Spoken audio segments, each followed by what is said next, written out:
Ok. Eu tenho uma introdução que eu acho que é importante da gente entender, e daí nós vamos tentar fazer algumas práticas. As nossas práticas, elas vão começar com 30 minutos e a última é de 1h30, tá? Pode ser? Eu queria ver a reação de vocês para saber se vocês... Mentira, a gente vai fazer práticas de 3 minutos e de 5 minutos, tá? Mas eu queria primeiro trazer algumas colocações importantes. Esse é de um mestre indiano, é de um livro com várias frases de meditação. Eu não tinha uma referência mais específica, mas achei importante trazer para a gente pensar. O mundo é barulhento porque é feito de mentes barulhentas. Todos falam muito, mas ninguém ouve ninguém. Essa frase eu trouxe em específico para a gente entender que a meditação, ela não é uma prática. A meditação é uma filosofia de vida que nos ensina a ouvir o mundo por uma perspectiva que nós não estamos acostumados. Então nós poderíamos falar da prática da meditação, que é de sentar e praticar a meditação, mas da meditação na prática, no sentido da meditação na nossa vida, como uma filosofia, a forma de eu estar no mundo. Porque se eu só praticar meditação, mesmo que eu tenha uma excelente disciplina de sentar e meditar por 1 hora, 2 vezes ao dia, que seria algo do muito acima da média, eu posso não ter, isso não ter influência direta no meu cotidiano, porque eu não trouxe a meditação para a prática da minha vida. Então a lógica não é de aprender a sentar e o que eu faço com os meus pensamentos. A lógica é de aprender a viver uma vida interior, porque nós temos um olhar o tempo inteiro para fora, preocupado com o que as pessoas falam, com o que as pessoas pensam, com a aparência e valorizando o tempo inteiro o mundo externo. A meditação é a valorização de um mundo interior e que vai se refletir na minha relação com os filhos, no meu casamento, no processo de autodescobrimento e também, por consequência, na prática da mediunidade. Mas ninguém vai fazer milagre de praticar por 15 minutos ou por meia hora diário e achar que isso vai mudar a sua vida se não fizer o esforço da meditação na prática, consciente em todos os momentos da sua vida. Isso faz sentido para vocês? Este olhar para dentro é algo, eu não posso dizer difícil, porque daí pareceria assim que a gente não consegue. É algo que nós não estamos habituados. Nem o olhar para dentro do outro e nem o olhar para dentro de nós. Porque quando alguém me diz, eu estava vindo para o centro espírita e quase bati o carro lá na rua tal com a rua tal. Mas você sabe que eu também uma outra vez quase bati também naquela rua? Eu não pergunto para a pessoa como ela está, se ela precisa de alguma ajuda, o que houve, o que eu posso fazer por ela. Eu já vou falar de algo que aconteceu comigo. E alguém me diz, eu tenho 2 filhos. Eu tenho 2 também. Eu não perguntei quantos filhos você tem. Eu estou dizendo que eu tenho 2 filhos. Converse comigo, olhe para mim, né? E aí eu vou perguntar qual é a sua idade, qual é a idade deles, se são 2 meninos, se são meninas. A gente não tem este hábito de adentrar uma vida um pouco mais profunda na relação com o outro, e também não fazemos isso conosco mesmos. Então, a meditação é sair deste barulho que, em termos psicológicos, nós vamos chamar do barulho egóico. Vocês têm noção, quando nós falamos de ego e self, preciso fazer alguma explicação? Como que fica isso para vocês? Qual a diferença do self para o ego? Será que eu tenho? Não. Então vamos pensar que o ser humano, ele é um todo inconsciente. A gente consegue entender isso pela nossa criação divina, quando nós somos criados simples e ignorantes, ou quer dizer, sem consciência, sem experiências e sem aquisições. Mas também quando nós olhamos para um bebê, fica fácil de nós compreendermos, porque o bebê ele é um todo inconsciente, ele simplesmente vai reagindo às suas necessidades fisiológicas. Quando tem fome, ele chora. Quando ele está acolhido, atendendo às suas necessidades, ele dorme, repousa, e quando ele está com muito calor, ele chora, e ele vai tendo reações que são instintivas ligadas a uma sobrevivência, mas é um todo inconsciente. Então vamos tentar imaginar como um inconsciente imenso. Vamos pegar a analogia dessa sala. Isso aqui sou eu, toda esta sala. O ser humano criado com toda a sua história milenar de inúmeras reencarnações, tudo aqui, o nosso potencial. E para interagir com o mundo lá fora, eu preciso de uma partezinha específica, como uma portinha que fará a interação com o mundo lá fora. O ego é esta portinha do psiquismo que interage com o mundo exterior. Então, conseguindo acompanhar, parece muita loucura. Bom, meditação, mediunidade, vai ser uma coisa fora da média, assim. Então, o ego, ele é voltado para o mundo externo, para olhar, observar e interagir com o mundo lá fora. Mas vocês imaginem que o ego, ele é só um porteiro que está aqui. E eu sou esta sala imensa de experiências, de potenciais e de possibilidades. O porteiro é uma coisa muito pequena em relação a todo o prédio, toda a construção que nós temos. O ego, ou seja, a forma como eu penso, como eu reajo, o meu entendimento a respeito da vida e de quem eu sou, isso tudo está estabelecido pelo ego.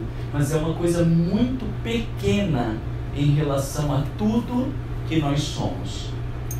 Quando eu tenho uma reação agressiva, alguém me fala algo, e aí eu meto a boca na pessoa, ou me exaspero, xingo, eu digo, fiquei fora de mim, ou eu nem me reconheci quando eu fiz aquilo.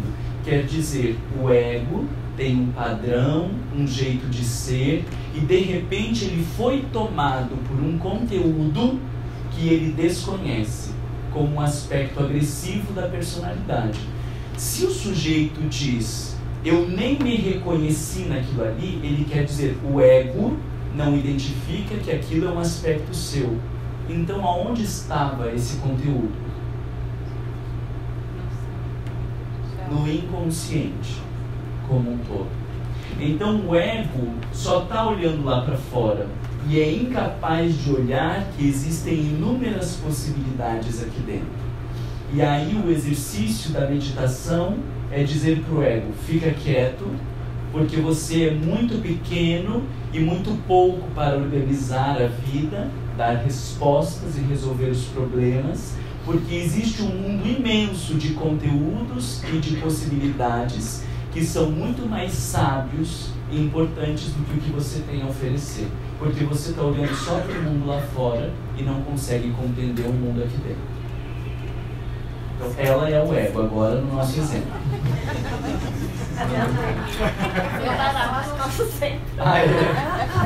Mas estamos no início, dá tempo sem problema. Esta relação do ego com o inconsciente é bem importante de ficar claro para vocês, porque é a partir disso que a gente entende por que a meditação é tão importante, por que ela está ligada ao bem-estar e ao equilíbrio emocional, e depois relacionarmos com a prática mediúnica. Então, vocês perguntem, nem que digam, eu nem sei o que perguntar, porque eu não entendi nada, mas para que eu possa, porque isso precisa ficar claro para vocês. You mentioned about the outside noise of the world. Você falou do barulho que vem de fora no mundo. Are we also dealing with the noise from the spiritual world by way of the possessive spirits are interfering with meditation. I have to translate. Yeah. Você também está falando do barulho que possa vir de fora, de espíritos, que pode estar influenciando a gente. No, that's it.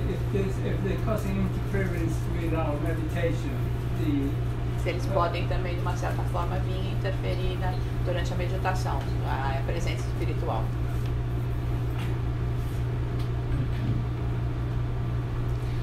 O barulho que vem de... Esse barulho que eu estou falando que vem de fora é da aparência das coisas. Quando nós sofremos a influência dos espíritos, se eu não tiver este mundo interno organizado, eu não consigo diferenciar o que é uma coisa do que é outra. Porque tudo entra como barulho. A meditação, ela vai me ajudar a discernir o que é um barulho do mundo externo, do que é um barulho do mundo interno e do que é um barulho da influência espiritual. Mas nós colocamos tudo no mesmo saco porque não conseguimos diferenciar uma coisa da outra. Eu tenho uma imagem que eu gosto muito, deixa eu ver se aparece aqui. Quando nós temos uma superfície cristalina da água, a menor gota que cai ali, ela é percebida. Agora, no meio de um ambiente confuso e tumultuado, você pode jogar um pedregulho aqui que não vai ser percebido. Então esse é o nosso estado mental.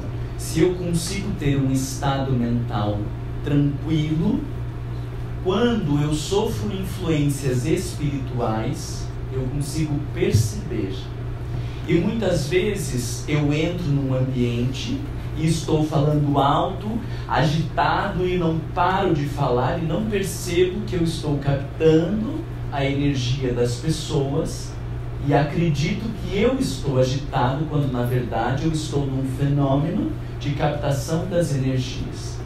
Ou eu estava bem, converso com alguém e depois disso eu começo a ficar estranho, triste, ou as pessoas dizem do nada, hoje eu até que estava bem, mas estou terminando o dia péssimo e eu nem percebo o que aconteceu, porque a minha mente é este turbilhão que não consegue identificar as interferências externas. Então, eu estou primeiro falando para vocês de que a gente precisa conseguir se organizar em relação ao barulho lá fora, para que depois a gente consiga pensar a interferência dos espíritos. Difícil, né? Não é simples. Nós estamos falando de práticas de anos para que a gente vá desenvolvendo essa maior qualidade na percepção dos espíritos. Se a vida interior não estiver minimamente organizada, se o ego não conseguir olhar para dentro e se relacionar com o seu mundo interno, ele nunca vai conseguir administrar as interferências, porque esse é o papel dele, conseguir olhar, se conhecer, reconhecer as suas influências pessoais, para que daí ele consiga bem interagir com o mundo. Como que fica essa lógica de ego para vocês? E aí o self, então, deixa eu tentar explicar o todo. O self, nós diríamos que é o aspecto divino que existe dentro de nós. Então existe um sujeito agressivo, existe o indivíduo sexualizado, existe o indivíduo paciente, existem vários aspectos dentro de nós. Alguns nos influenciam mais, outros nos influenciam menos. Por que eu estou dizendo que existem esses indivíduos? Pense que ao longo de milhares de reencarnações, nós vivemos muitas experiências e todas estas me compõem.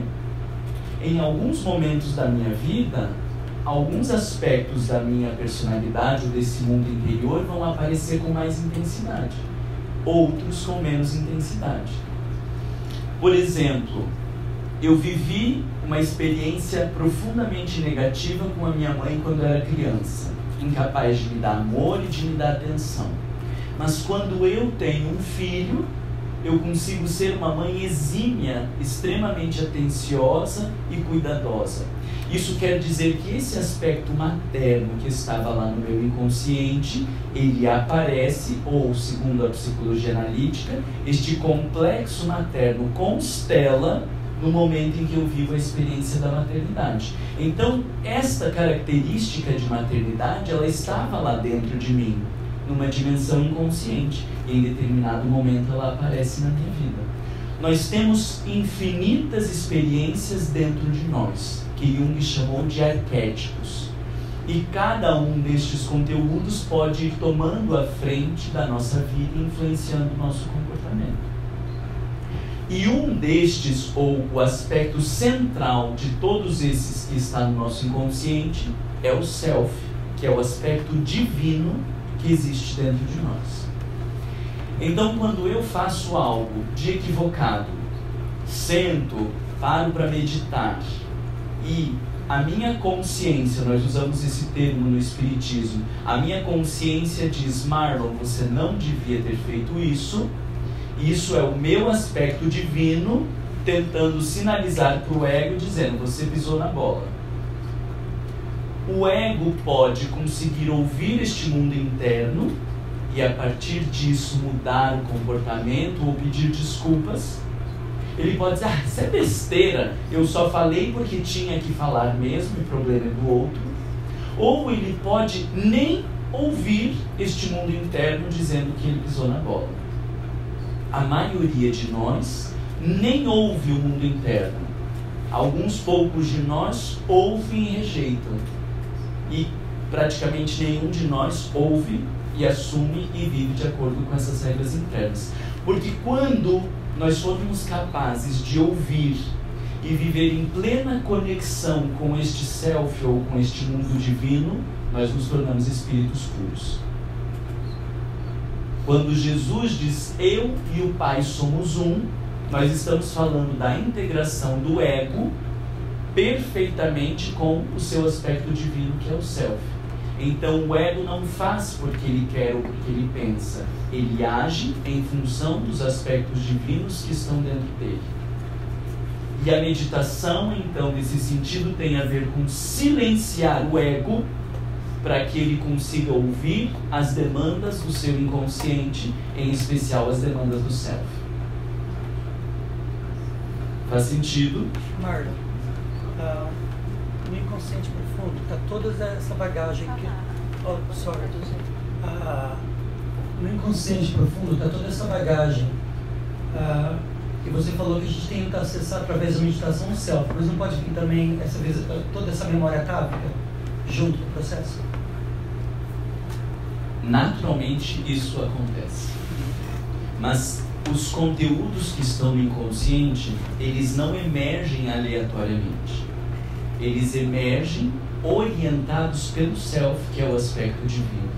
Então, quando eu sento para meditar e começam a surgir cenas perturbadoras na minha mente, eu preciso entender que é este self, ou o grande gerente do inconsciente, trazendo um conteúdo que eu preciso aprender a dar conta disso.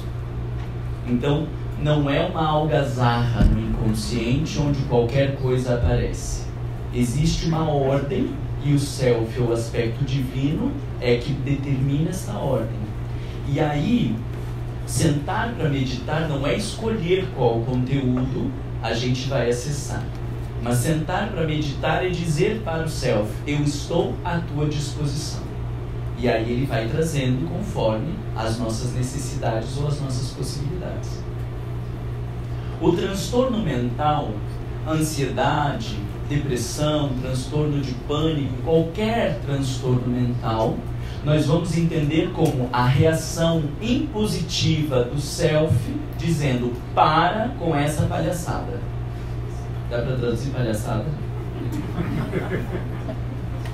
Para, porque deste jeito não dá para enfrentar a vida. E então nós temos psiquicamente um colapso, um problema, porque ele dizendo: deste jeito não. Então eu vou aprender a entender ou interpretar, aprender a interpretar o que são os problemas, os sintomas e os transtornos mentais como se fosse a pergunta: o que o self quer me dizer a respeito de mim mesmo? Então, já estou dizendo para vocês que meditar não é uma coisa do leve, inicialmente, porque muitas vezes é do pesado de ter que lidar com um monte de pendências que nós fomos deixando lá para trás. Mas não há como, vai ter que enfrentar essas coisas. Então, que comece de maneira consciente e que não seja invadido pelo inconsciente porque ficou negando os seus próprios conteúdos. E aí, uns estão com uma cara pensativa, outros estão pensando: meu Deus, eu não devia ter vindo. Porque daí é um bom recurso do ego, ao invés de dizer: não, eu não vou fazer isso, diz: ah, não vai dar para meditar, né? Eu não tenho tempo, eu não consigo, ou não devia de ter vindo. Agora vocês começam a pensar que pode ser um recurso do ego que não quer abrir mão do seu suposto poder. Eu acredito que parte da dificuldade de meditar tem a ver com um cérebro extremamente acelerado num mundo de informações desnecessárias que nós nos expomos, e a gente está ali no Facebook, no WhatsApp, com um monte de mensagens e um falatório infinito que não nos agrega, na maior parte das vezes, nada. Então, parte da dificuldade de meditar é isso, porque se eu vivo com o cérebro a 1000 por hora, quando eu preciso parar para silenciar, o cérebro não está acostumado a esse movimento como uma postura. Eu não estou acostumado a me agachar, então se eu tiver que me agachar vai ser sofrido e difícil. Mas em grande parte a dificuldade de parar para meditar é porque quando eu silenciar este barulho externo, eu vou começar a ouvir os ruídos internos, e a gente não quer. Vocês ficaram com uma cara de decepção agora. Vocês são bem expressivos, eu estou achando. Faz sentido isso que eu digo para vocês? Eu ouvi uma vez uma moça que ela já estava meditando 25 minutos por dia, e ela dizendo: Marlon, de repente, não sei, parei de meditar. Eu falei: eu tenho certeza que foi quando surgiu uma coisa difícil de você lidar. Não foi, claro que não foi, porque senão eu teria lembrado. Não teria lembrado, porque o ego faz um movimento repressivo de jogar as coisas para o inconsciente sem perceber que está reprimindo. Então, eu tenho certeza que essa moça, em algum momento, entrou em contato com um conteúdo mais profundo, se assustou, não conseguiu lidar, jogou de volta para o inconsciente e disse: vamos parar com essa palhaçada de meditação, porque eu não tenho tempo para isso. Mas inconscientemente o que ela está dizendo é: vamos parar com essa história de meditação, porque eu não quero olhar para o meu mundo interior. Grosseria no domingo cedo, né? Meu Deus. Antes do meio-dia, né? Antes do meio-dia, né? Diga. E por que o ego? E por que então o ego é tão poderoso e dá a impressão de trabalhar contra o nosso progresso?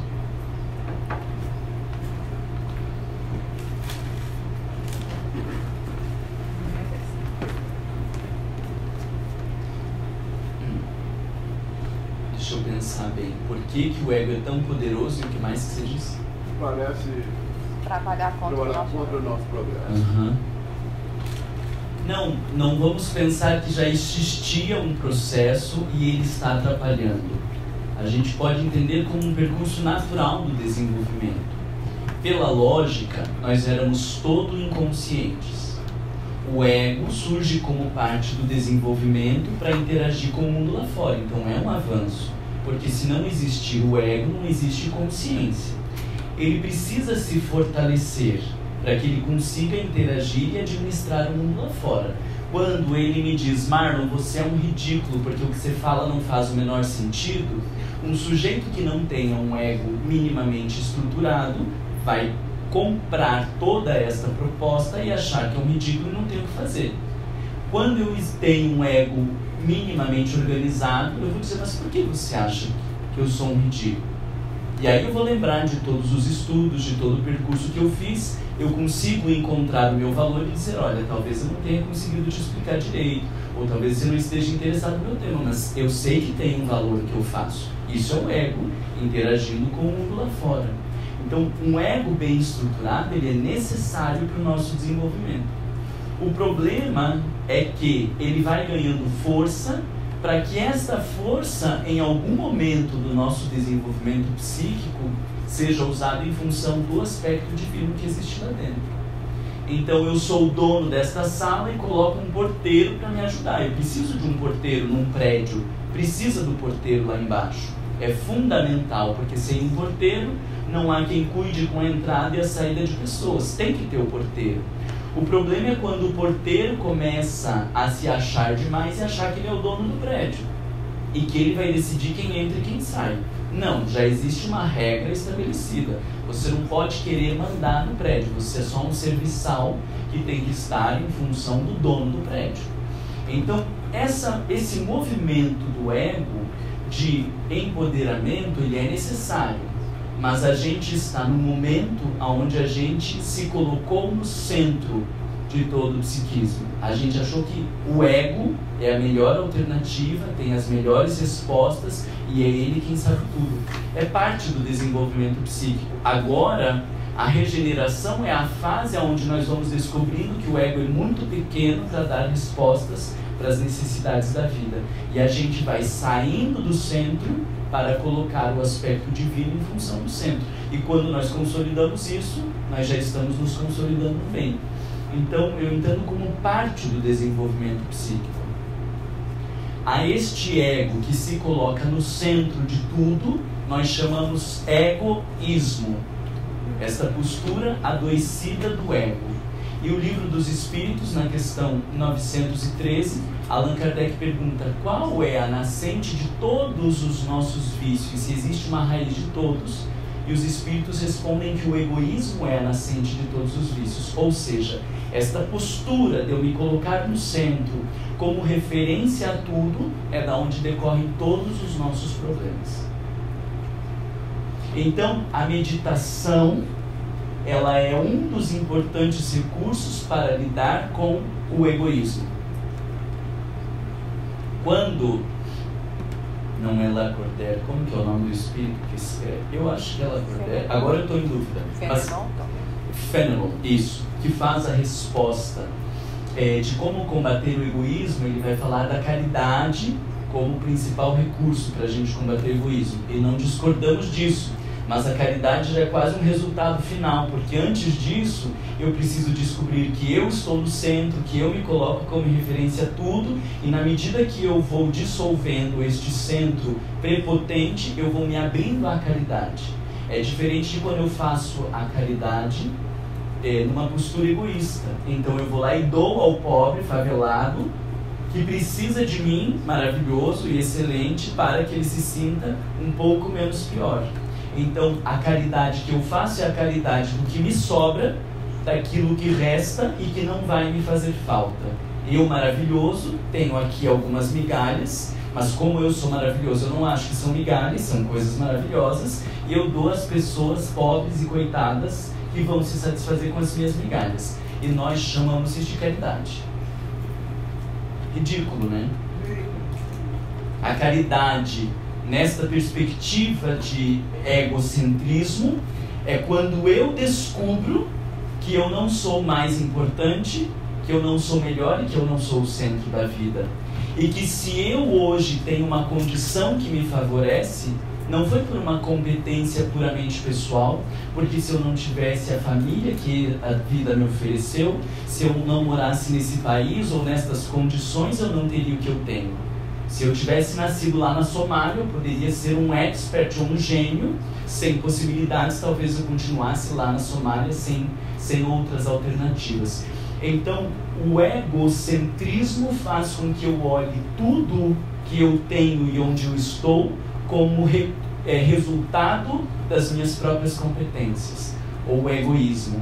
Na medida que eu descubro que eu sou uma parte pequena de todo um grande processo, eu não me sinto mais no direito de usufruir de tudo que a vida me ofereceu. Eu me sinto na obrigação, no sentido divino, de compartilhar aquilo que eu tenho com as pessoas que não viveram as mesmas possibilidades que a vida ofereceu. Exemplo máximo disso, Francisco de Assis, que tinha todas as possibilidades da sua vida e não se sentia no direito de usufruir daquilo que a vida lhe ofereceu e compartilhava do pouco que tinha com as pessoas à sua volta. Este é o sujeito caridoso que rompe com o egoísmo porque descobre que ele não está no centro do mundo. E então, naturalmente, ele ama. Foi bem?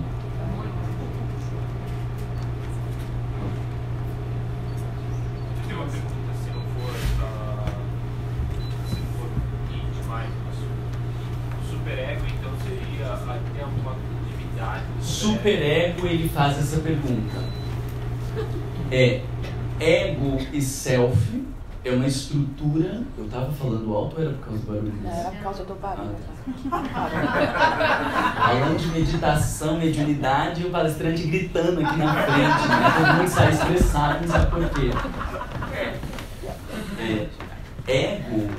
Ego, self, psicologia arquetípica, esses conteúdos do nosso mundo interno, eles são da teoria junguiana. Carl Gustav Jung, psiquiatra suíço. Ego, id e superego é da teoria freudiana, que vem antes do Jung. Então não dá pra gente misturar as duas coisas, porque elas são duas teorias diferentes.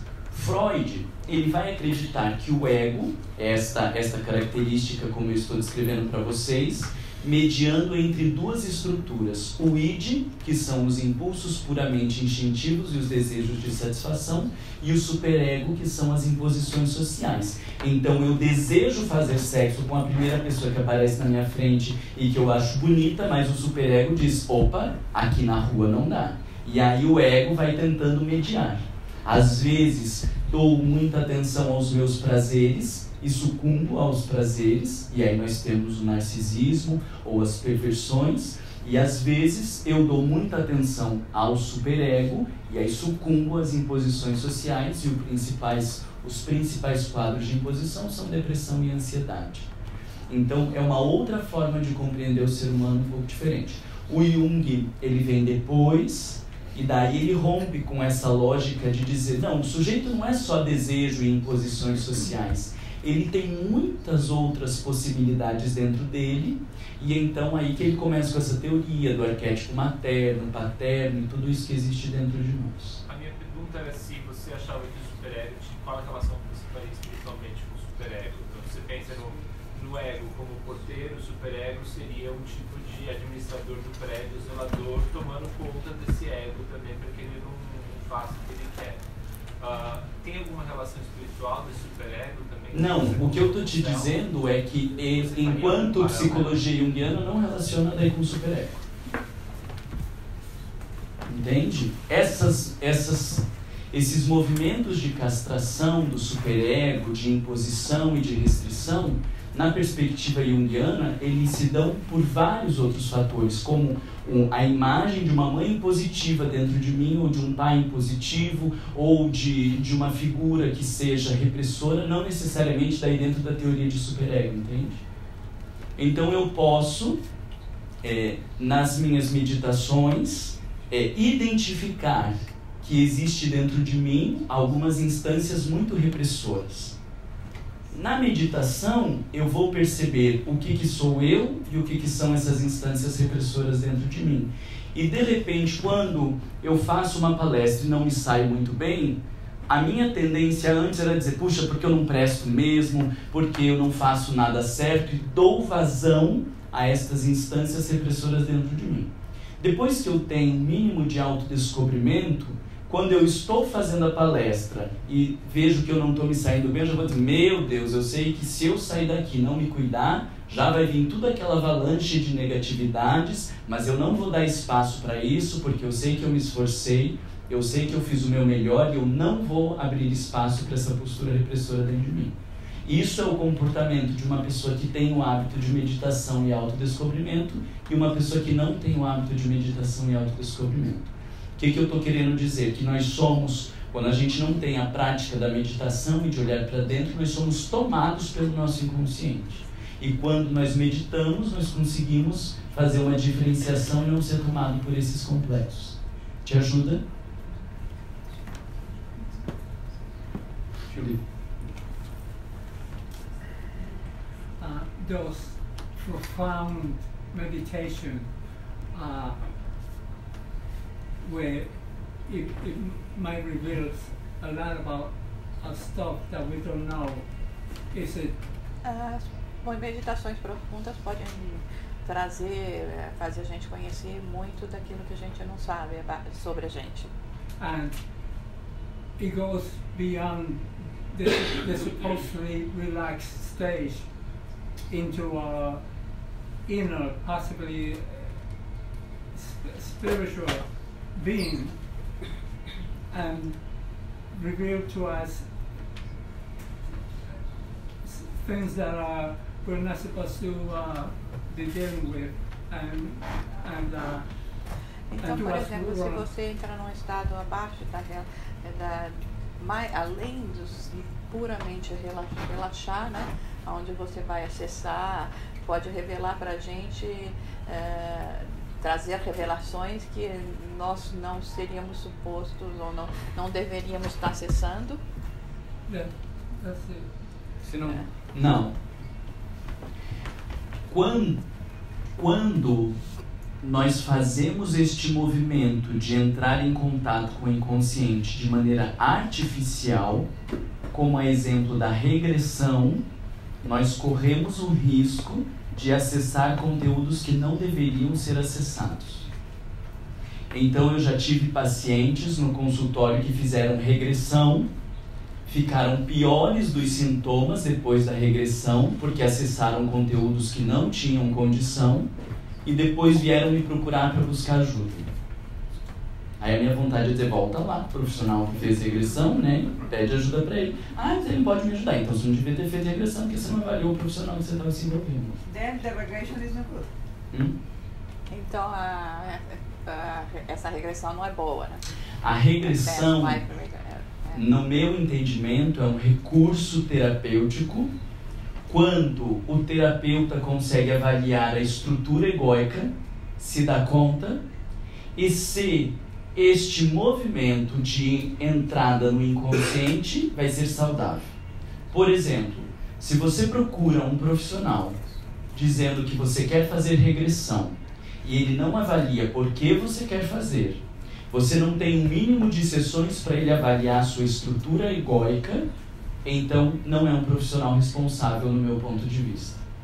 E já vi alguns profissionais que você diz que quer fazer regressão e não marca nem para a próxima sessão, já faz a regressão no primeiro dia. Sem sombra de dúvida, são pessoas irresponsáveis.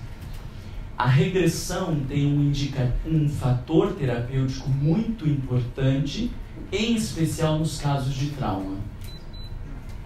Porque no trauma, o sujeito cristaliza a experiência emocional. Então, eu vivi um abuso sexual e o ego não consegue digerir essa experiência porque ela foi muito agressiva para o psiquismo. Então é como se ele cristalizasse para não precisar lidar com aquele negócio. E aí o cristalizar é o traumatizar. Eu não consigo olhar para aquele tema. Todas as vezes que eu vivo uma experiência que remete àquele tema que está cristalizado, eu tenho uma crise de ansiedade, porque mexe em algo que eu não suporto ou não consigo lidar.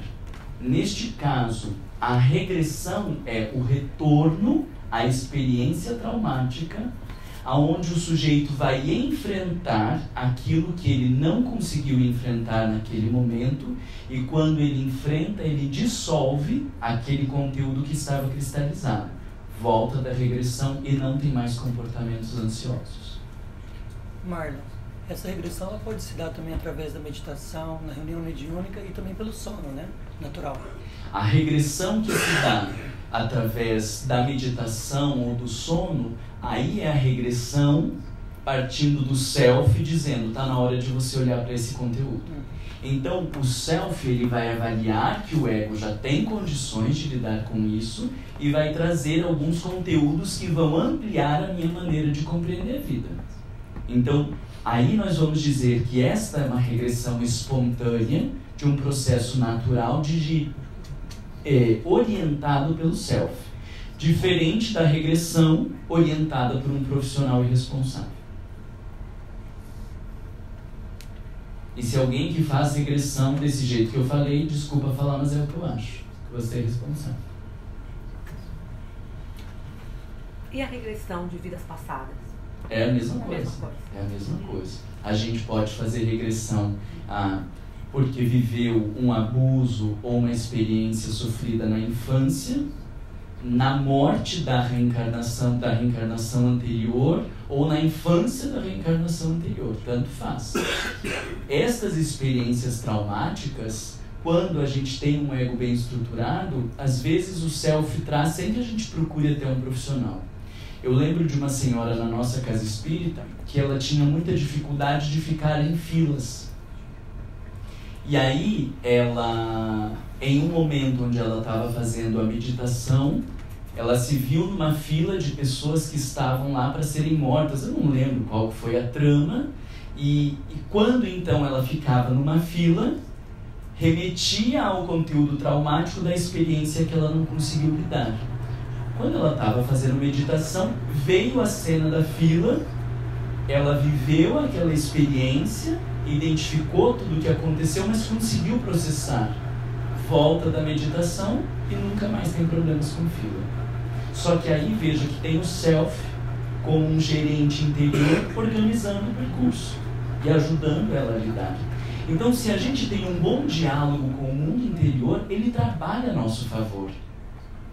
Só que como a gente não para ouvir, como a gente não dá esse espaço, a gente não vai ouvir as broncas, mas também não ouve as orientações.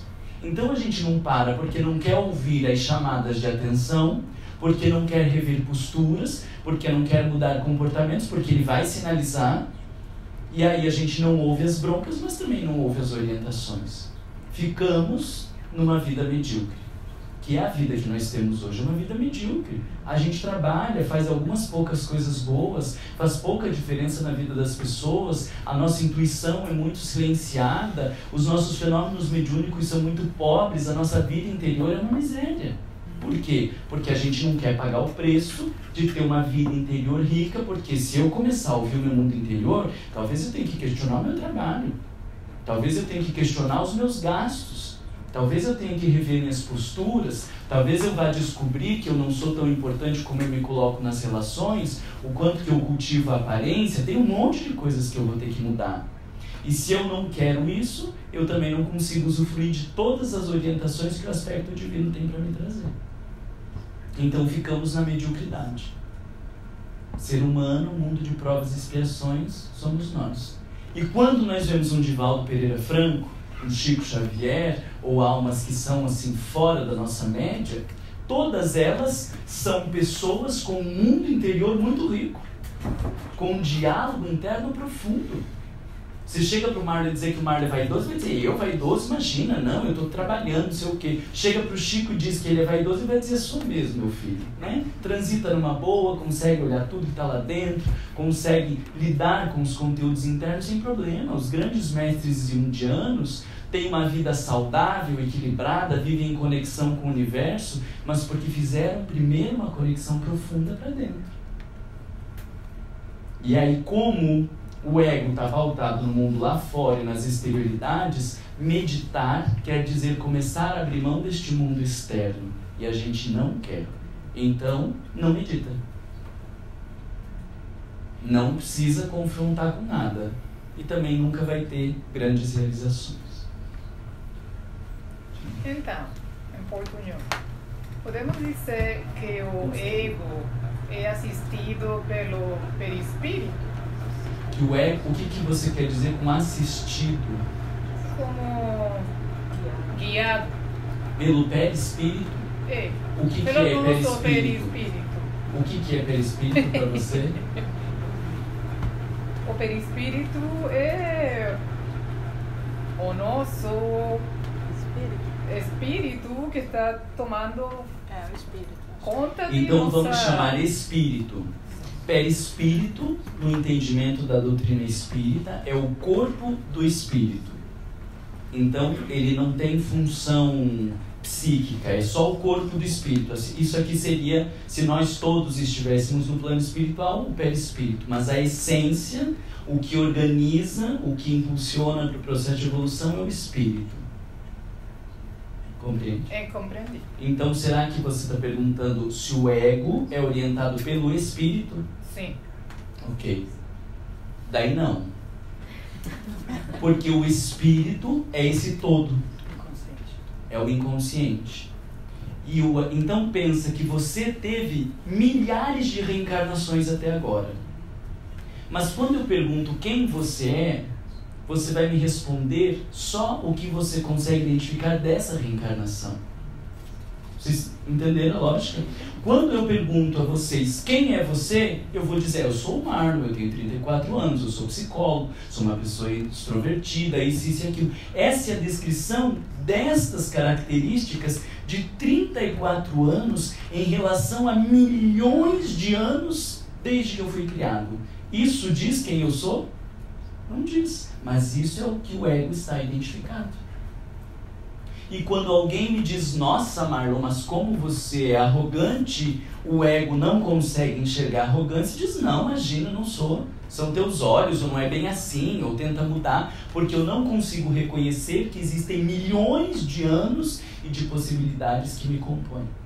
A meditação vai nos ajudando a desidentificar-se com o ego e olhar para este mundo imenso que existe dentro de nós. Parece bem bom, né? Mas como a nossa história de bilhões de anos não é uma história divina, bonita, de missão e de salvação do mundo, a gente não quer mexer nisso aí, né? Porque vai mexer no quê? Né? A gente vai ter que entrar em contato com perversão, vai ter que entrar em contato com agressividade, com sexualidade desequilibrada, com vaidade, com orgulho, com inveja. Aí não vai dar. Melhor ficar na vidinha medíocre de sempre, né? A Maria... Como manter a conversa no nosso mundo interior numa sociedade capitalista, num mundo centrado no ego, como é o mundo de hoje, a social media, por exemplo, todos os aplicativos de social media centrados no ego. Pessoas que fazem o próprio vídeo no YouTube, Facebook, é tudo sobre eu. Como uma pessoa pode continuar tendo uma conversa interior numa sociedade que cada vez mais é centrada no ego e superficial? Como a gente educa os filhos? Sua mãe, por exemplo, não educou.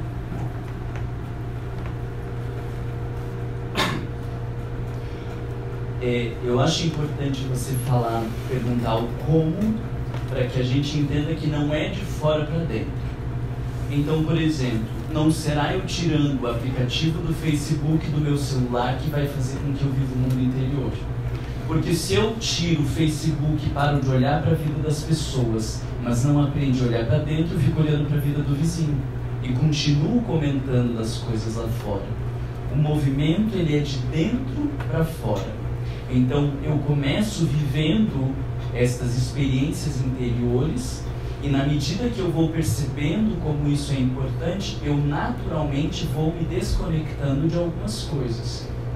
Não preciso tirar a TV da minha casa, se eu assim ainda usufruo da TV. Mas pode ser que em algum momento, por vivendo as práticas meditativas e o mundo interior, de repente eu olho lá para a minha TV e falo, nossa, faz 15 dias que eu não ligo a televisão. Esse é o processo, no sentido de não faz de fora para dentro, porque daí é artificial e o ego vai se satisfazer de outras maneiras. Ele tem que ser um processo de dentro para fora. Todas as pessoas que eu vi que tiraram o aplicativo do Facebook, passou um mês e estavam no Facebook de volta, porque quis forçar uma entrada para dentro.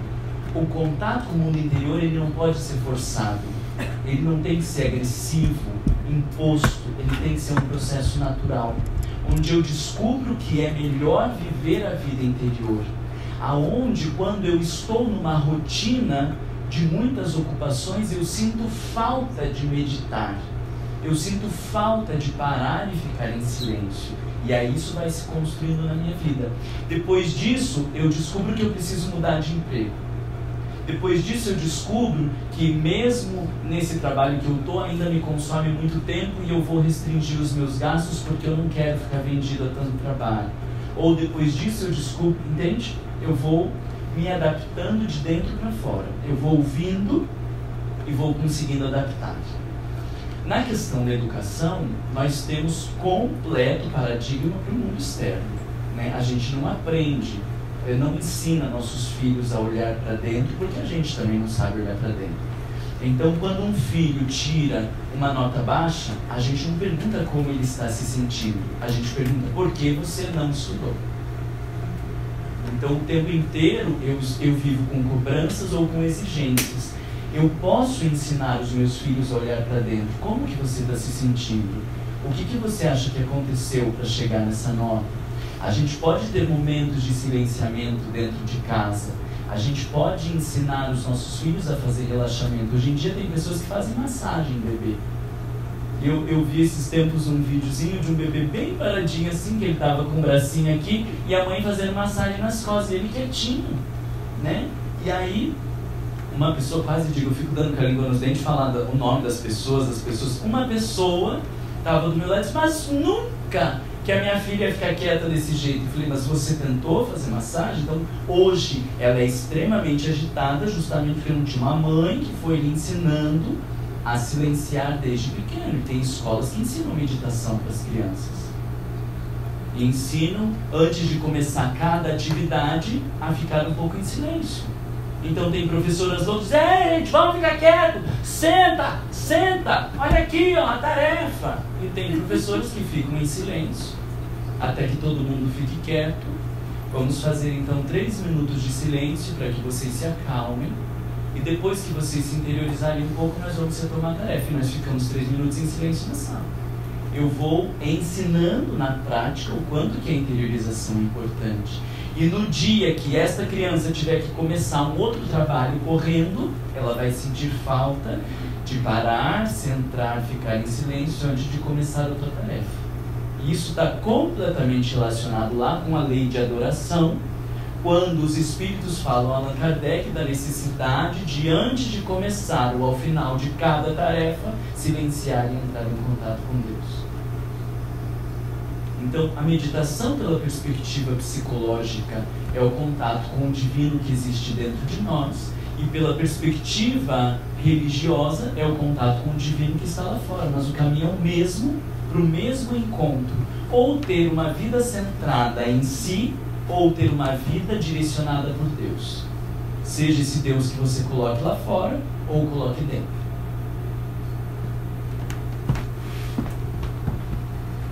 Uma dúvida. Nos últimos anos, a minha tolerância a barulhos secundários, a qualquer atividade que eu tenho feito, eu não gostaria de usar a palavra, me irritam profundamente. Então, eu me sinto muito bem quando estou no silêncio em casa. Não significa que eu estou acessando o meu self. Mas algumas pessoas dizem, não, você está ficando velho, ou você tem que praticar que tolerância. Idade você tem? Tem que praticar tolerância. Que idade que você tem? Oi? 52. A tolerância. E aí eu fico pensando, me sentindo um pouco porque as pessoas dizem que eu não tenho tolerância, mas o silêncio me faz me sentir bem. Como você veria isso? Seria uma coisa natural, ou essa irritação, essas vozes todas, me faz sentido? As duas coisas, tá? Mas eu gosto muito dessa frase aqui, ó. Se a mente interior foi domada, o inimigo exterior não pode ferir-te. Com licença, eu só gostaria de adicionar uma coisa. Eu presumo que o senhor mora aqui na região, né? Não moro no Bronx. Pois é. Só para adicionar um dado. A Nova York, a cidade de Nova York, essa região toda é considerada um dos lugares mais barulhentos do país, tanto que afeta comprovadamente, pesquisas que isso afeta tudo, o humor, a saúde da gente. E existe uma possibilidade muito grande das pessoas aqui acabarem tendo problemas auditivos. É muito alto o nível de problemas auditivos por causa do barulho, é um lugar naturalmente já barulhento. Só para colocar isso. Mas a gente, por isso que eu disse as duas coisas, para a gente juntar. Porque assim, quando a gente tem um contato com esse mundo interior, a gente não fica tão vulnerável às coisas lá fora. Quando fazemos uma prática de meditação e há um barulho lá fora, alguns vão dizer, eu não consegui me concentrar porque tinha aquele barulho de uma picareta lá fora. E outros vão dizer, nossa, eu nem ouvi a picareta. Então veja que quando eu estou numa prática profunda, as coisas lá fora não me afetam tanto. Só que quando eu vivo nestes dias estressantes e barulhentos, sem parar para meditar e fazer o silenciamento interior, é como se eu não buscasse um combustível para continuar a caminhada. E aí a gente vai entrando em quadros de estresse. É claro que, na medida do possível, nós vamos buscando dias mais silenciosos, menos estressantes, nós vamos buscando rotinas menos opressivas, mas em parte, você perguntou e eu tenho que te dizer, a irritação é sinônimo de que alguma coisa está sendo mexida aí dentro e que precisa olhar o que é. Porque a irritação é uma reação que sinaliza que alguma coisa não está bem, e às vezes a gente é tocado por isso, entende? Então as duas coisas têm que caminhar juntos, porque a gente vai buscar um mundo exterior, um mundo interior, com práticas de maior interiorização, com menos barulho, porque isso é saudável neurologicamente. Mas quando a gente se irrita, quando a gente fica incomodado, alguma coisa tem errada, né? Sentamos para meditar e aí tem uma velhinha do meu lado tossindo. E eu me irrito com a velhinha do meu lado tossindo. E eu digo, eu não consegui meditar porque tinha uma velhinha do meu lado tossindo. Não, você não entendeu a lógica da meditação.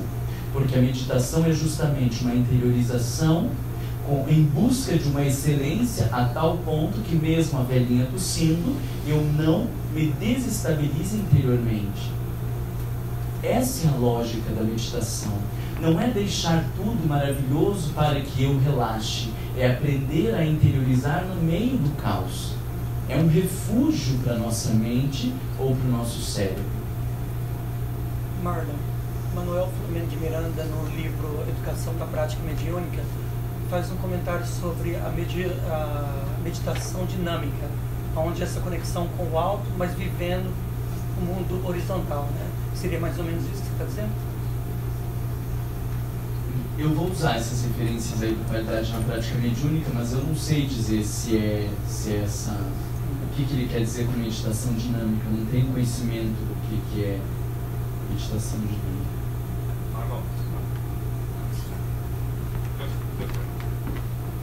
Lê a frase para você referencia para o tradutor poder traduzir. Ok. Por favor, obrigado. Se a mente interior foi domada, o inimigo exterior não pode ferir-te. Traduzindo é assim, se doeu, toma que é teu.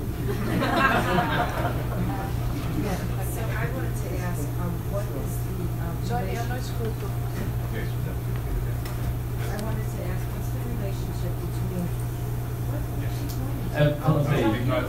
Because Sarah cannot hear you. Okay. What is the relationship between the ego and the self-will? Self-will? Will. Self-will. Qual a relação entre o ego e o desejo do self. A vontade do self. O desejo do self de agir. I'm not sure. Explicar melhor. Vontade? Em que sentido? What is self-will? I'm not sure what self-will. Or free will. Free will. Oh, free will. Ah, e o livre-arbítrio. A relação entre o ego e o livre-arbítrio. Agora tá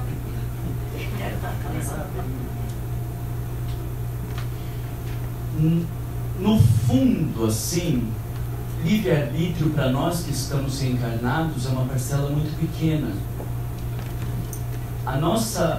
O maior livre-arbítrio que nós temos é antes de reencarnar, é antes de entrar no cenário do jogo.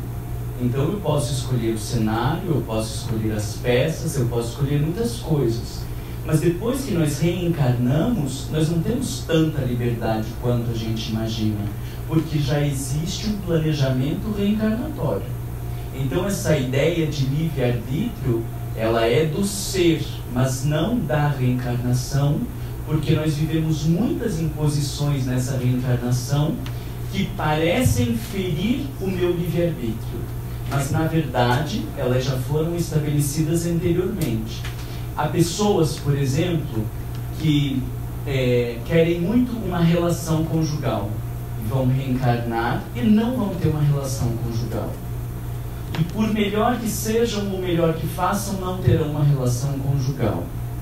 Ela tem um livre-arbítrio? Não, porque já foi escolhido anteriormente como prova viver a solidão para a valorização das relações. Então ela tinha o livre-arbítrio antes de reencarnar, que escolheu a prova da solidão. Mas depois que reencarna, não tem mais escolha, vai ter que viver e pronto. A escolha, ela está em como eu vou viver a experiência. Se eu vou viver a experiência da solidão e me revoltar, ou se eu vou viver a experiência da solidão e aprender. Então, o que eu quero dizer com isso é que a gente tem muito pouco livre-arbítrio quando nós estamos reencarnados. Estas escolhas que nós fazemos, elas daí são as escolhas do ego. Sim. Então, eu, conforme as minhas experiências e os meus conteúdos, vou definir se eu me revolto, se eu aceito, se eu aprendo ou se eu deprimo. Estas escolhas, elas são as escolhas egóicas. E quando o sujeito tem o hábito da meditação, da interiorização ou do contato com o divino, ele consegue aceitar melhor as escolhas que ele mesmo fez. Ele consegue aprender com mais facilidade. Ele consegue digerir as suas dores, porque ele mesmo escolheu. Quando nós estamos reencarnados, a gente se revolta como se fosse uma imposição da vida. Mas eu vou entender que foi uma escolha pessoal. O ego sozinho nunca vai conseguir entender que foi uma escolha, porque o ego olha apenas para esta vida material. Quando ele silencia e entra em contato com o mundo interno, ele vai conseguir então aceitar com maior naturalidade, porque ele compreende a vida não apenas por essa dimensão material.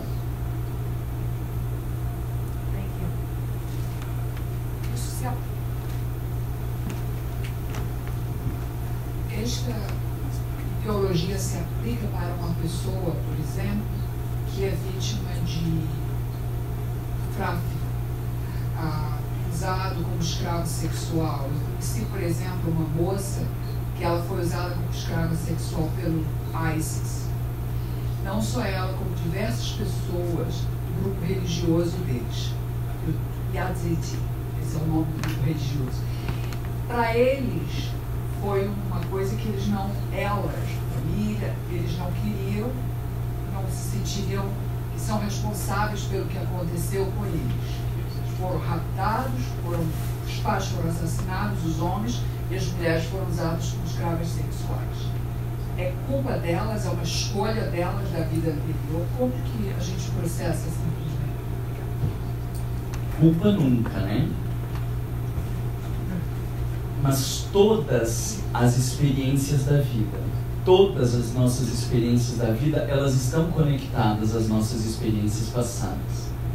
Se eu sou um ser milenar, eu querer explicar e compreender a vida atual desconectada das reencarnações passadas seria semelhante a eu querer explicar o dia de domingo sem conexão com a semana inteira que eu tive.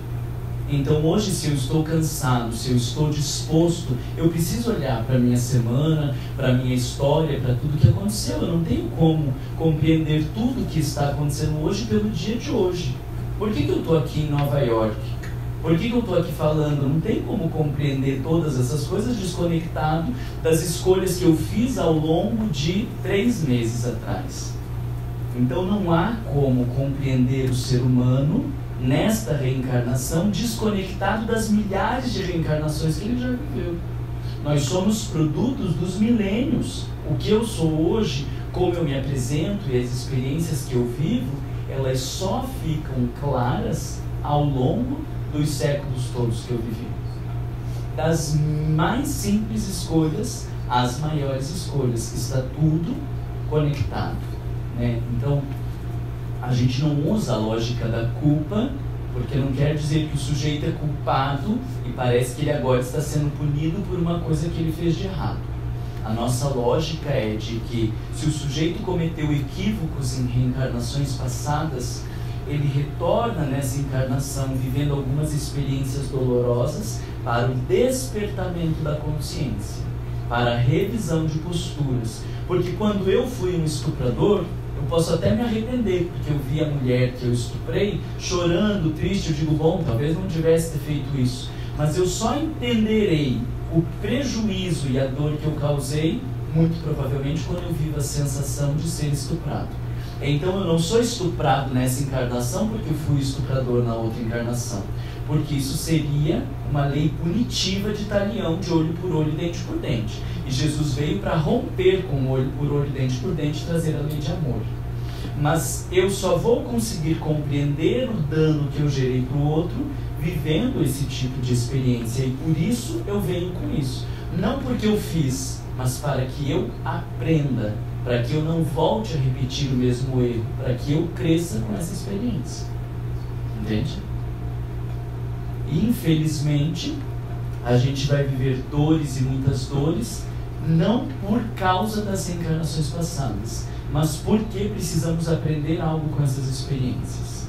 Sempre o ego não vai conseguir aprender, porque ele vai dizer, não é justo, Deus não podia ter feito isso comigo, eu sempre fui uma pessoa boa, porque eu isso, eu aquilo. Quando o ego se abre para o mundo interno, ele vai conseguir ouvir respostas que ele não tinha olhando apenas a vida imediata. Deixa eu trazer uma outra frase para acrescentar ao pensamento de vocês. Essa aqui é de Einstein. Olha que interessante. Penso 99 vezes e nada descubro. Deixo de pensar, mergulho no silêncio e eis que a verdade se revela. Essa frase reforça o que eu estou falando, de que quando o ego está buscando a verdade, ele não encontra. Quando conseguimos tirar o ego de cena e aparece o silêncio, eis que a verdade se revela. Então isso nos fala do quanto este olhar que eu tenho sobre a vida é impotente para me responder a respeito das verdades, das minhas verdades, das verdades do mundo. E aí um gênio como Einstein dizer isso, né? Você fala, opa, eu preciso rever algumas coisas.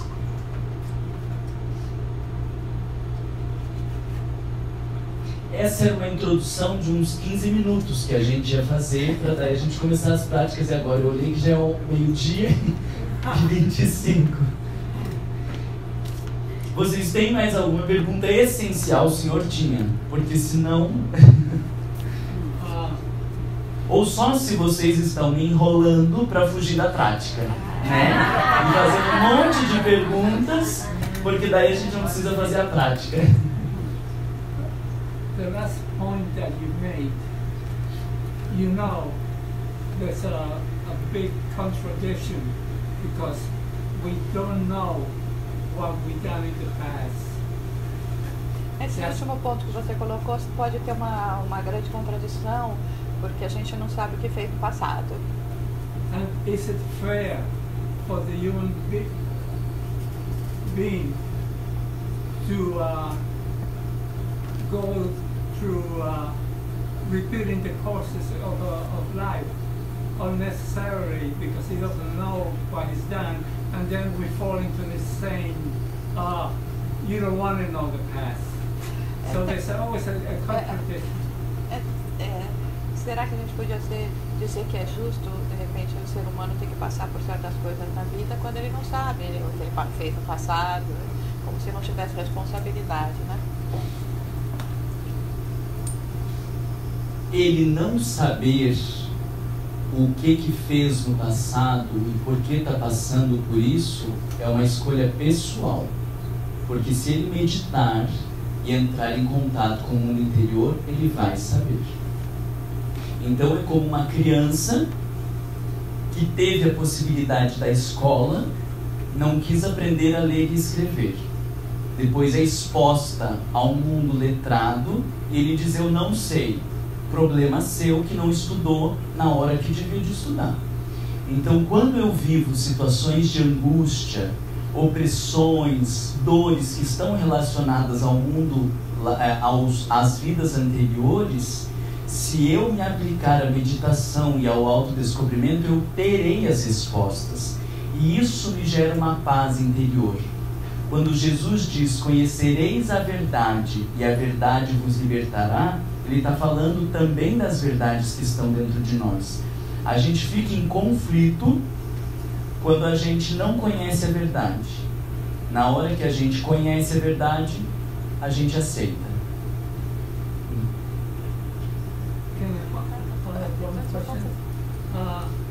A newborn baby, does he have Vamos fazer o...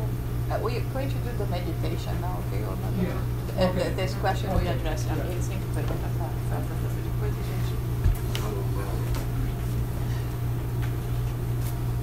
Realmente,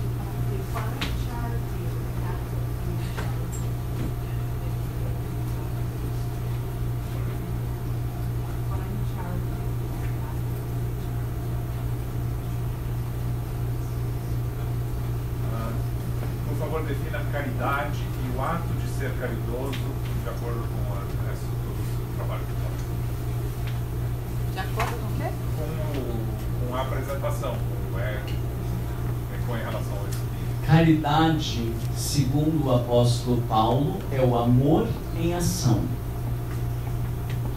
O ego, quando ele está centrado apenas em si mesmo, ele faz um movimento contrário ao amor, porque amor é conexão, é vínculo e relação. Então, um ego centrado em si mesmo é o oposto do ego em relação com o outro. O egoísmo é o oposto do movimento de caridade. Então, nós podemos entender caridade como toda ação aonde eu silencio o ego para olhar e me relacionar com o outro. Eu preciso abrir mão de mim mesmo para me relacionar com o outro. Por isso que dar dinheiro, fazer trabalhos assistenciais não pode ser definido como caridade. Porque se eu dou do tempo que me sobra, não tem nada a ver com caridade. E se eu dou do $1 que eu tenho e que vai me fazer falta para compartilhar com aquela pessoa, porque eu vejo que a sua necessidade é maior do que a minha, isso é um ato de profunda caridade. Então nós entendemos a caridade como este vínculo acontecendo nas relações, aonde eu abro mão de mim para me relacionar com o outro. Tem muitas pessoas que vão abrir mão de si para fazer pelo outro.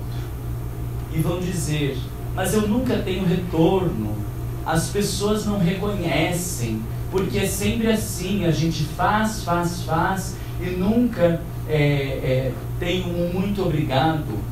Veja que não tem nada de caridade, porque eu não fiz pensando no outro, eu fiz para que o outro me reconhecesse, eu fiz para que o outro me devolvesse, eu fiz para que o outro me valorizasse. Não tem nada a ver com caridade.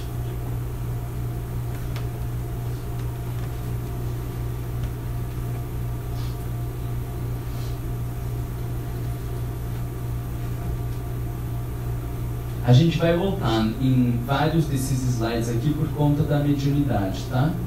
Eu só quero ver se tem algum lugar aqui.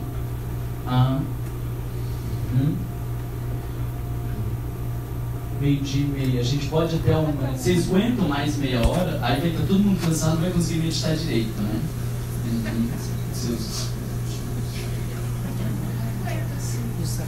Faz aí uma votação.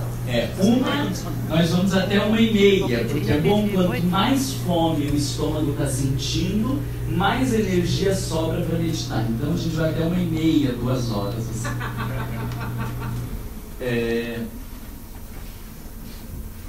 Eu estou pensando como reduzir assim, porque a gente, por conta do tempo... deixa eu pensar. O relaxamento, ele não é considerado a meditação, mas ele é uma parte importante da meditação, porque nós não compreendemos o corpo desconectado da mente. Uma coisa está conectada à outra e uma coisa interfere na outra. Se eu não encontro uma postura adequada para o meu corpo, eu tenho dificuldade de acomodar a mente, porque o corpo no qual a mente repousa não está também acomodado. Daí a lógica da yoga, onde eu preparo meu corpo para sentar e meditar. E vocês vão ver que quem não tem a prática de yoga, quando você faz o yoga e senta para meditar, a mente flui com muito mais facilidade. Quando você não faz, a mente fica muito mais tumultuada. Quando você é matutino, tem o hábito de sentar de manhã para meditar, a mente vai com tranquilidade. Quando você noturno chega do trabalho e vai meditar, você não vai com facilidade, mas depois que você toma um banho relaxado, escuta uma música tranquila e senta para meditar, vai com mais tranquilidade. Então, dentro da lógica desse estado mental, o cuidado com o corpo, ele é importante.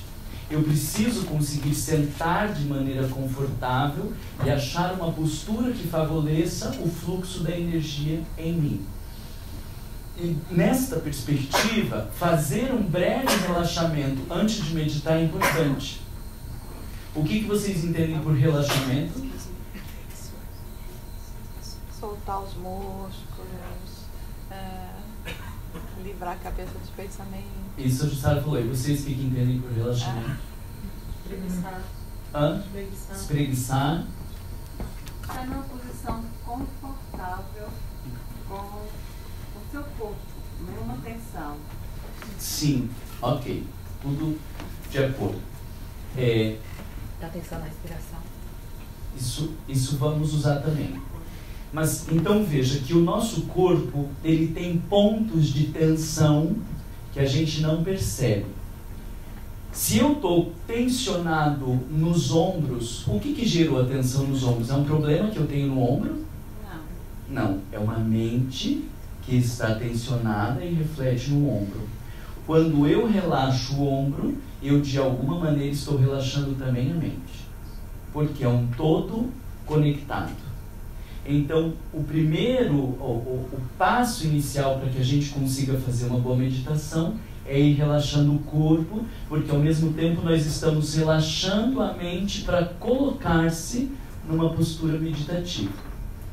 O relaxamento do corpo, ele pode ser rápido, como passamos pelos pés, pelas pernas, tal, nós vamos fazer um primeiro relaxamento rápido, ou pode ser um relaxamento longo, onde a gente começa com o dedão do pé direito, passa pelo anelar, o indicador do pé direito, o dedo do meio do pé direito, o indicador e o minguinho, relaxe os seus dedos, sinta a sola do seu pé, o calcanhar, e aí a gente vai fazendo parte a parte, e um relaxamento desse leva 45 minutos.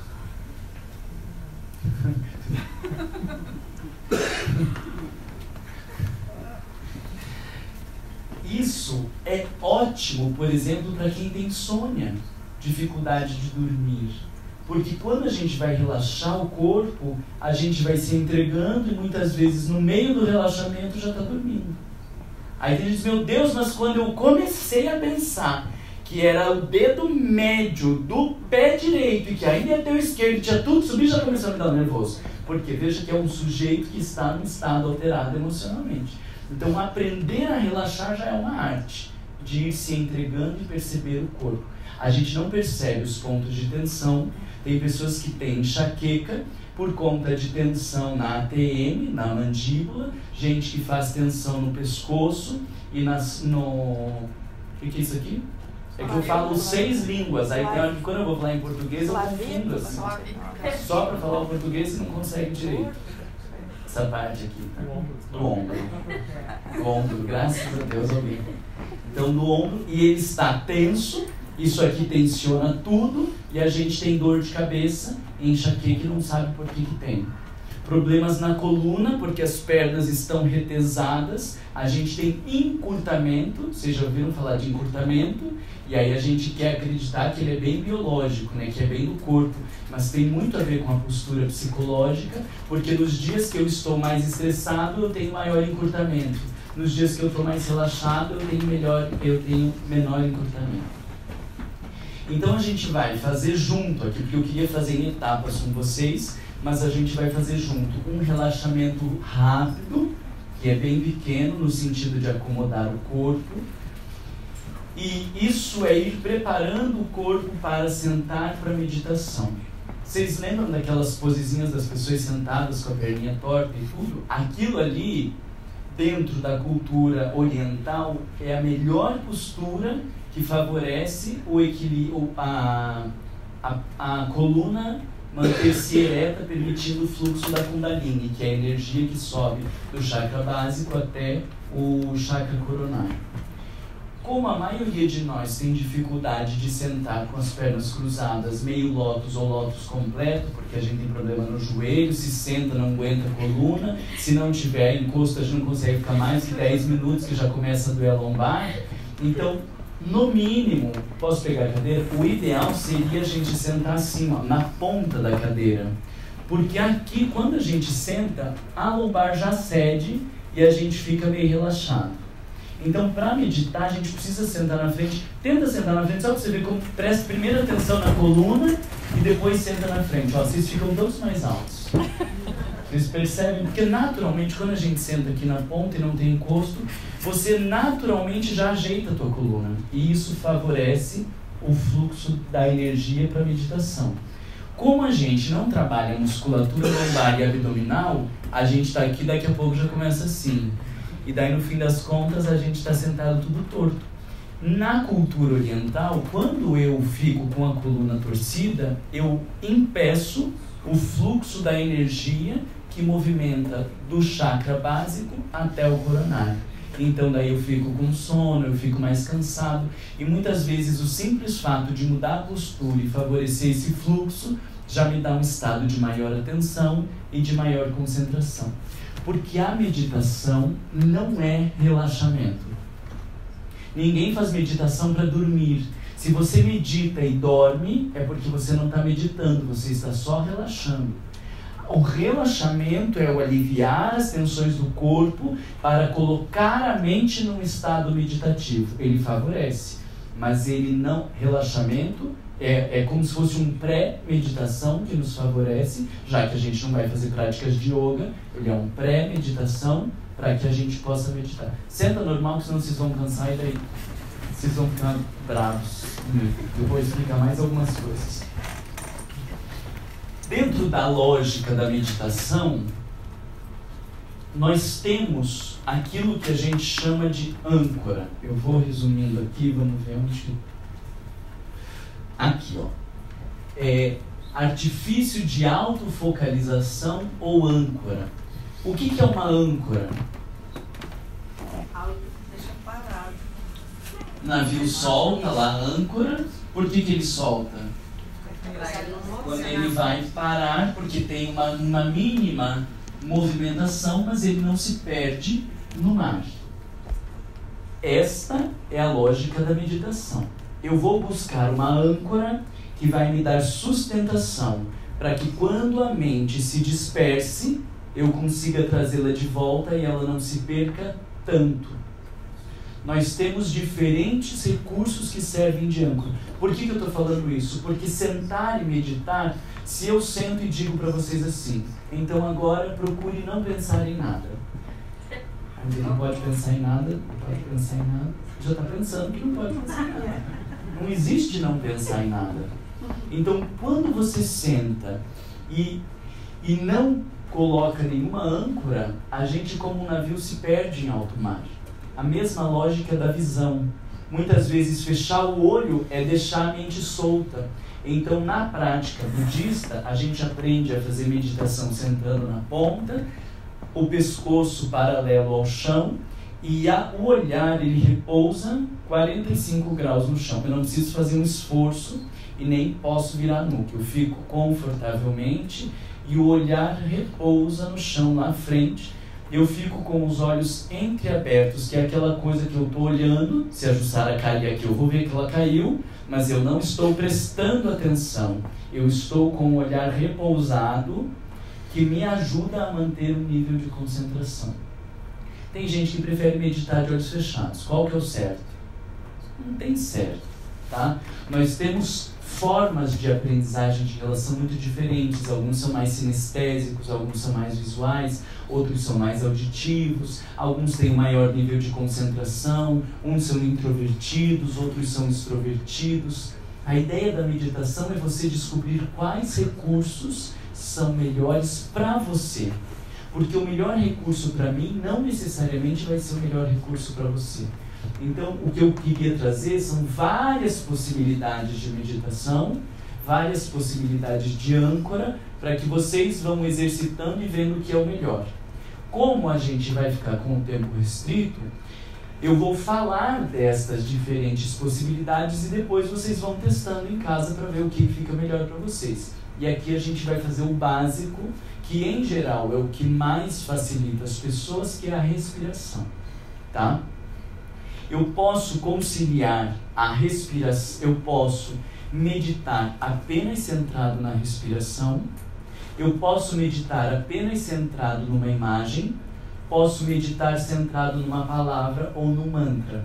Então isso seria um estímulo auditivo, visual, ou sonestésico ou sinestésico. Mas eu também posso conciliar a respiração com o mantra, ou a respiração com uma imagem. Quanto mais agitado a gente é, mais âncoras a gente pode ir usando para ajudar. Então, quanto maior é o navio, no sentido de quanto mais perturbado está o mar, mais âncoras a gente usa. E para mim, até hoje, de vários cursos que eu fiz, o que mais me ajudou a me concentrar na meditação foi conciliar respiração com o mantra. Depois a gente pode falar melhor dos mantras. Agora, a respiração, ela tem uma diferença. Nós temos uma respiração... Primeiro, então, respire e preste atenção. Respira fundo e preste atenção como que é a tua respiração. A maioria de nós faz uma respiração torácica, que é aqui em cima, eu respiro e encho meu peito. Essa é uma respiração ansiosa, porque a capacidade de inspiração, ou quanto de ar entra no nosso pulmão, é muito pouco. Há alguns autores que dizem que a gente inspira 10 a 20% da capacidade pulmonar.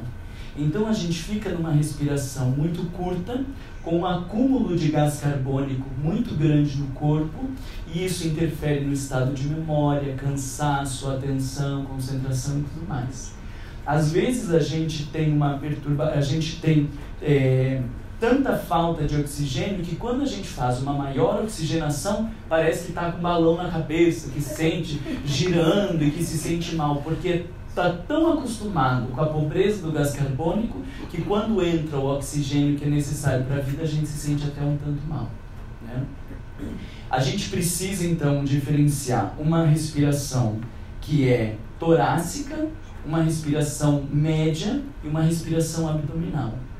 O mais saudável para nós é fazer essa respiração abdominal, aonde o diafragma desce. Isso aqui é o diafragma, ó. Ele é um músculo, é mais fininho, tá? Isso aqui é só para dar uma ênfase, eu acho que eles fizeram. O diafragma, ele é um músculo que fica aqui na base do nosso pulmão, ele fica aqui embaixo. Então, quando eu faço a respiração abdominal, o diafragma desce. os órgãos se projetam para frente, por isso que a barriga parece que aumenta, e quando o diafragma desce, ele aumenta a capacidade respiratória do pulmão. Então, a respiração abdominal, eu vou respirar, veja aqui, ó, que eu só faço, mas não é que eu fico forçando a barriga para frente e para trás, né? Eu deixo que o ar entre e é como se o ar entrasse e fosse lá para baixo.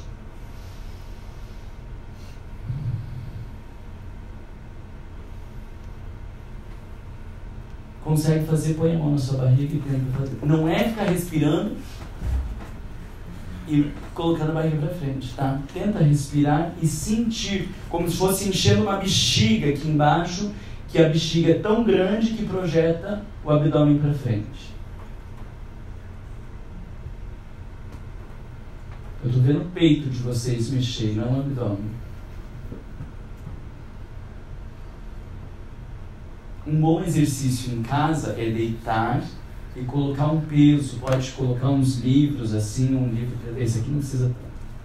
Pode pôr uns livros assim na barriga e aí você deitado vai fazendo exercício para que você aprenda a usar a respiração abdominal. E depois que a gente acostuma, quando você vê, você já está respirando pela via do abdômen.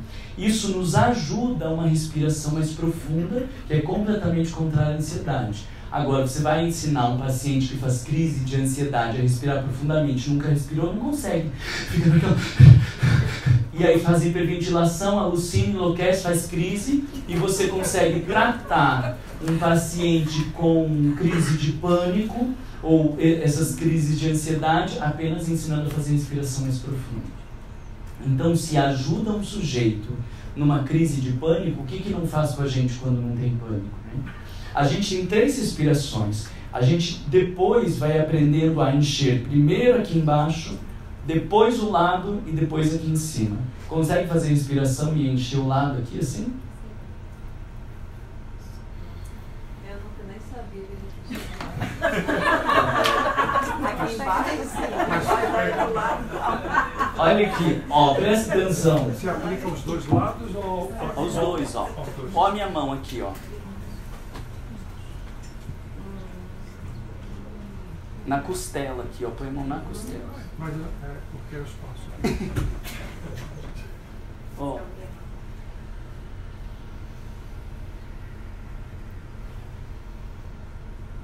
Daí o que a gente faz? A gente enche embaixo, depois solta em cima, embaixo. E aí isso é uma respiração profunda, 6, 8 segundos respirando. Se eu perguntar para vocês agora, inspire e veja quantos segundos, a gente respira em 2, assim, já entrou tudo de ar. Não é que entrou tudo, é porque você não está usando da capacidade respiratória. Daí entra 2 e sai 3 no máximo. Não, a gente consegue fazer entrar em 8 segundos e sair em 10 segundos, 12 segundos. Esse exercício de prestar atenção na respiração é um dos meios mais utilizados como âncora. Então eu vou sentar confortavelmente e vou prestar atenção na minha respiração.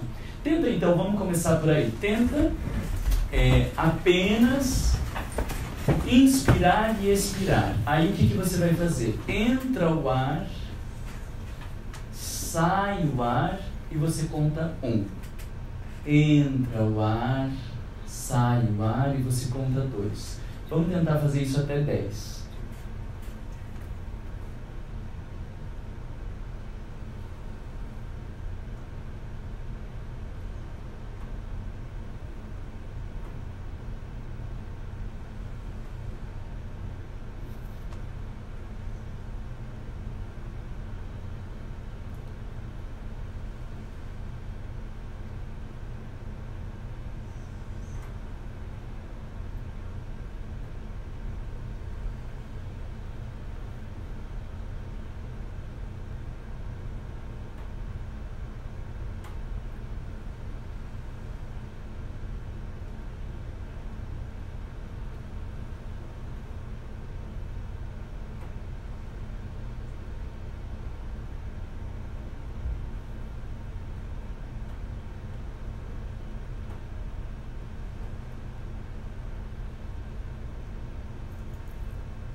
Fez 10, ó.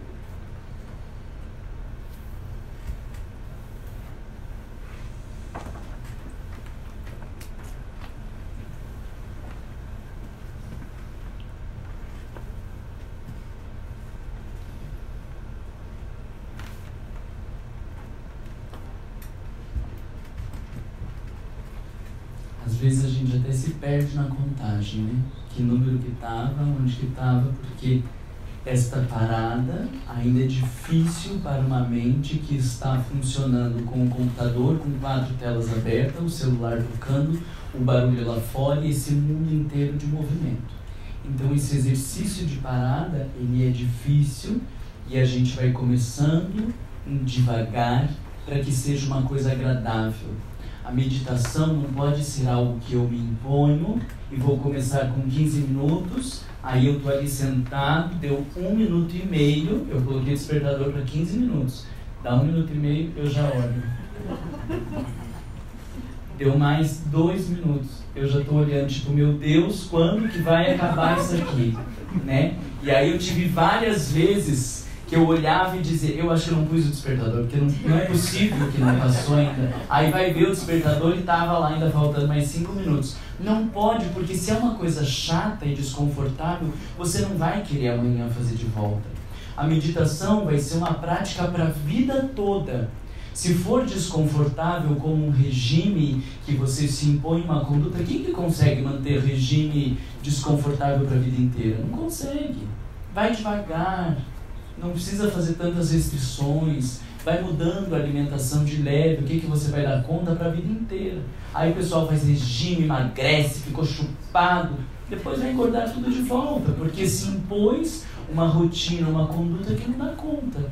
Então a gente começa fazendo exercícios de 10 segundos, de 2 minutos, de 5 minutos, dependendo do que ficar confortável para você. Eu mantenho aquela prática e gradativamente eu vou aumentando. Joana de Ângeles diz para que a gente chegue nesse gradativo a uma prática diária de 30 a 60 minutos. Eu confesso a vocês que eu nunca consegui passar de 30 minutos. Nessa vida atribulada a gente vai reorganizando e vai se trabalhando, porque quando a gente diz eu não tenho tempo para meditar, eu estou dizendo a minha vida está tão atrapalhada que eu não consigo buscar o essencial. Então tem alguma coisa. Tudo bem que agora esteja assim, mas o que você vai fazer para reorganizar a tua vida? Porque se você continuar com uma vida atrapalhada, que não há espaço para o contato com o mundo interior, é muito provável que você faça algum tipo de sintoma. E aí nós temos jovens que com 35 anos estão fazendo AVCs graves e morrendo, fazendo infarto com 40 anos e a gente não sabe por quê. Porque não conseguiu organizar a vida de modo a colocar em primeiro lugar o que é o essencial. Nós colocamos outras coisas no lugar do essencial e aí vivemos problemas graves, problemas de pele, problemas cardíacos, problemas de estresse, de atenção, de memória. E aí quando você vai no psiquiatra, que é um psiquiatra com um olhar biologizante, e você diz que você está com problema de atenção, não conseguindo se concentrar, ao invés dele dizer, então está na hora de você rever a sua rotina e a sua conduta, ele dá um remédio para aumentar a concentração. E quando você está muito cansado, ao invés de você respeitar o seu corpo para descansar, você toma guaraná, vitamina e o escambau A4 para aguentar um tanto mais. Todo carro que você exige mais do que ele possa oferecer vai aumentar a possibilidade de fundir o motor lá na frente. E o estado de estresse é quando o motor funde e diz ou a gente revê isso ou não tem como a gente continuar. Começa a ter alteração de memória. Aquele negócio, como que era aquele negócio lá? Não consegue mais lembrando das palavras e fica faltando as coisas. Esquece, é sinal de que a gente está num estado de estresse. Precisa rever a postura de vida, precisa rever o tempo, porque dizer que não tem tempo para meditar quer dizer eu não estou conseguindo organizar minha vida. Teve um grupo que eu trabalhei com meditação que o primeiro exercício era um pessoal bem atrapalhado, e aí o primeiro exercício que a gente fez de meditação era arrumar um tempo para sentar e parar. Porque as pessoas não conseguiam nem isso. Então eu dizia, arrume um lugar e um tempo para você parar. E depois que você conseguir parar a semana inteira naquele horário e naquele lugar previsto e que você já se acostumou, aí a gente vai começar a trabalhar o estado mental. Porque às vezes a gente não consegue organizar a rotina do dia a dia. Mas a maior falácia dessa história de não conseguir organizar a rotina está nas férias. Porque daí a gente tem férias e continua meditando. Então trabalhava 8 horas por dia, agora tem menos 8 horas, e por que você não está meditando? Porque muitas vezes nós não colocamos a meditação como prioridade. Se eu deixar para o tempo que sobra, na atualidade nunca sobra. Então eu preciso colocar a meditação como uma prioridade, me organizo em relação a isso, como a parte do início do meu dia ou do final do meu dia, no meio do dia, em qualquer momento. Ah, mas o meu trabalho é muito corrido. Mas você vai ao banheiro? Vou. Então, você pode meditar no banheiro. Porque você sai do seu trabalho, senta lá no vaso sanitário, já está na postura ótima, senta na pontinha do vaso com a tampa fechada, e ali você pode fazer um exercício de 5 minutos de meditação. Então a gente vai descobrindo que tem também um problema de prioridade aí. Porque quem não consegue tirar 5 minutos da sua vida, 10 minutos da sua vida, é porque não descobriu o que é o essencial. E aí talvez nesse sentido foi bem importante de fazer aquela introdução, de falar do quanto a gente precisa abrir mão dessas questões egóicas para que a gente não sucumba às nossas próprias loucuras, né? Não tem desculpa, tem que se organizar. Eu posso sentar e começar com o exercício das 10 respirações, e aí eu esqueço que número que estava, depois eu volto, começo de novo, e o dia que eu já me habituei a sentar e fazer as 10 respirações plenamente concentrado, eu posso ir para 20 respirações, ou eu posso começar a colocar o temporizador no celular. Coloca lá 2 minutos, 3 minutos, para que você não precise ficar olhando para o celular. Só coloca um despertadorzinho confortável, né, para não sair da meditação assustado. Coloca lá 3 minutos, você senta para meditar, e quando dá 3 minutos, o despertador sinaliza. Quando termina, e eu digo, nossa, já passou 3 minutos, é horário, é sinal de que eu tenho que aumentar o tempo. Aí eu vou para o 5. Se no meio do caminho eu digo, meu Deus do céu, será que não coloquei o despertador e vou olhar? É sinal de que eu coloquei um tempo demais. E aí eu reduzo o tempo. No hospital psiquiátrico, eu ensinava as pessoas a meditar a partir de 1 minuto. Porque muitas vezes está tão difícil que 1 minuto já é muita coisa. Então a gente faz a respiração, vai para 3 minutos, 5, 7, 10, 15, 20. E aí depois de 15 é mais fácil de ir aumentando. 15 para 20 não faz muita diferença. Quem faz 20 para 25 não faz muita diferença. Então a gente vai aumentando um gradativo até que a mente vá se acostumando. Mas precisa fazer todos os dias, para que a gente se acostume a isso.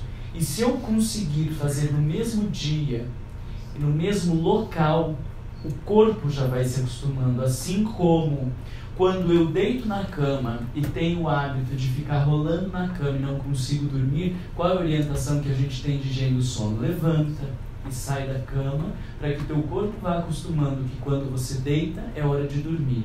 Aí a gente deita, fica mexendo no celular, lê, faz uma coisa, faz um monte de outras coisas, e a gente então não está ensinando o nosso corpo que ali é lugar de dormir. A gente está dizendo que ali pode vir um monte de coisa, acontecer um monte de coisa, que é lugar para tudo, né? A cama serve para dormir e, no máximo, fazer sexo. Pode ser usado em outros lugares e facilita ou sempre na cama para dormir. Não é hora de conversar sobre relação, não é hora de pensar no dia, não é hora de mais nada. E isso vai ajudando a fazer isso. Quando a gente medita no mesmo lugar, no mesmo horário, isso facilita o corpo. Eu já sei quando eu sento naquela poltroninha é para quietar minha mente. E aí isso facilita para começar. Música não para começar, porque a música vicia. E então eu aprendo a meditar com música, depois tiro a música e eu não consigo meditar. Então a música a gente evita para começar a meditação. Diferente de quando eu já tenho a prática de meditação e estou num ambiente desconfortável, numa situação de estresse, num lugar que não favorece, e aí eu coloco a música para me ajudar na meditação que eu já tenho como prática. Aí é diferente. Quando a gente vai aprendendo junto com a música, é uma muleta, e quando tira a muleta a gente não sabe andar. Diferente de quando a gente sabe andar, está num terreno que não é firme e usa de um apoio para continuar o caminho. Dentro desta lógica, a gente pode, eu já vou terminar, tá? Porque agora passando a aula, daí já é demais, mas a gente pode conciliar a respiração com um mantra ou uma frase positiva. Pense numa frase que seria bom, e que eu queria ter feito uma visualização terapêutica com vocês para a gente chegar na frase, mas depois eu explico que vocês fazem em casa. Mas a gente pode fazer uma visualização terapêutica de relaxar, de encontrar com o nosso mentor, um lugar seguro, tranquilo, alguma coisa prazerosa, e tentar dele ouvir uma frase positiva. Por exemplo, uma frase do Cristo: o Senhor é meu pastor, nada me faltará, ou eu sou luz, eu sou paz, qualquer frase que seja positiva, e aí eu vou sentar e conciliar o mantra com a minha respiração. Mantra tem várias definições, mas uma das definições de mantra é aquilo que protege a mente. Então, quando eu estou recitando o mantra, eu estou protegendo a minha mente deste mundo externo e destas imagens que me atrapalham. Então, eu fico recitando o mantra, que pode ser no sânscrito, como hoje em dia tem muita gente meditando Bhavanam Kevalam, que quer dizer que a presença de Deus ou o amor de Deus organiza o universo e está tudo em ordem. Então eu vou meditar, entra o ar, por exemplo, eu pensando Bhavanam, sai pensando, né? Eu estou falando alto só para vocês entenderem. Entra o ar pensando Bhavanam, sai o ar Kevalam. Ou entra o ar pensando eu sou paz. O Senhor é meu pastor, nada me faltará. Eu concilio a respiração com a frase. Não pode ser uma frase muito longa. Pai nosso, Pai nosso que está no céu, santificado seja o vosso nome, venha a nós o vosso reino. Porque aí eu estou convidando o ego a estar presente, organizando o pensamento. E o exercício da meditação é tirar o ego de cena.